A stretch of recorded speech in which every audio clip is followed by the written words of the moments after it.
আসসালামু আলাইকুম। আজকে আমি সেমাইয়ের সুস্বাদু পুডিং বানিয়ে দেখাবো। প্রথমে লাচ্চা সেমাই নিয়েছি ১ কাপ।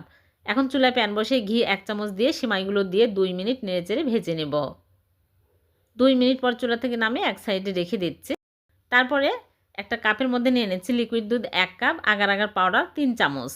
এখন ভালো করে মিক্স করে নেব। তারপর চুলায় প্যান বসিয়ে 1/4 কাপ চিনি দিয়ে নেড়েচেড়ে ক্যারামেল হয়ে আসলে এর মধ্যে লিকুইড দুধ ২ কাপ দিয়ে দিচ্ছি। দিয়ে আমি গুঁড়া দুধ 1/4 কাপ দিয়ে দিলাম আর চিনি 1/2 কাপ দিয়ে ভালো করে নেড়েচেড়ে নিতে হবে। নেড়েচেড়ে একটু ঘন হয়ে আসলেই তারপরে এর মধ্যে আগার আগার মিশ্রণ দিয়ে দিলাম। তারপরে সিমাই দিয়ে দিচ্ছি।